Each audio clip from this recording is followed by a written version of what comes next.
দেখো, এত সুন্দর একটা কানের ভেবেছি বিয়ে বাড়ি পরবো। কানেরটা আমি কাকে যেন দিয়েছিলাম, আমার মনে পড়ছে না। কে যেন কানেরটা নিয়ে গেছিল আমার কাছ থেকে।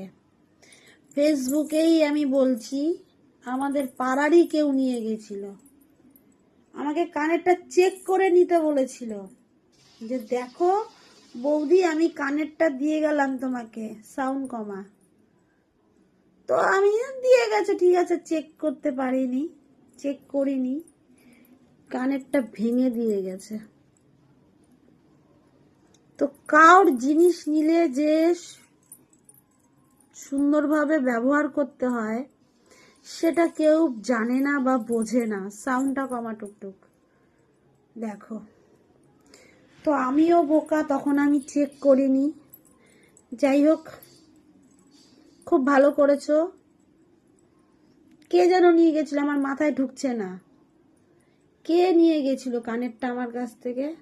পরার জন্য নিয়ে গেছিল। কানেরটা দিয়েও গেছে, বলেছে চেক করে নাও। আমি তারপরে আর কানেরটা ধরিনি। দেখো কি সুন্দর, দাম দিয়ে কিনেছি। যে দাম যাই হোক, ওই নিয়ে আমার সমস্যা নেই। যদি 1 টাকা দিয়েও কিনতাম, সেটা আমার একটা ফেভারিট কানের ছিল। কানেরটা এত সুন্দর, সত্যি কানেরটা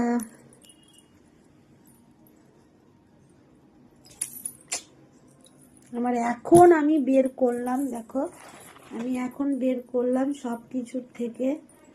আমি কানেরটা, তারপরে চুড়িটা, সব সেটগুলো বার করে রাখি, বিয়ে বাড়ি যাবো। তো ভেবেছিলাম টিয়া কালারের সাথে এই শাড়ি একটাই কানের পরবো, গলায় কোনো সেট দেব না, আর জাস্ট চুড়ি পরবো এক হাতে। তো এটা কি করব আমি এখন? এটা কোনো রাস্তাই নেই লাগানোর।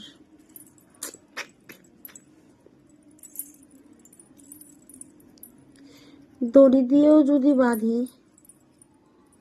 কানেরটা আমার খুব ফেভারিট, সত্যি খুব ফেভারিট কানের। যেই করেছো খুব খারাপ করেছো। এর আগেও আমার কাছে স্ট্রেটনার নিয়ে গেছিল একজন। স্ট্রেটনারটা বন্ধ করা যেত, নিয়ে গেছে। স্ট্রেটনারটা বন্ধ করা যেত, নিয়ে গেছে। ওর বাড়ির থেকে আসার পরে আমার স্ট্রেটনারটা আর বন্ধ হয় না। একটা হুক থাকে দেখবা স্ট্রেটনারে, চুলে স্ট্রেট করার স্ট্রেটনার।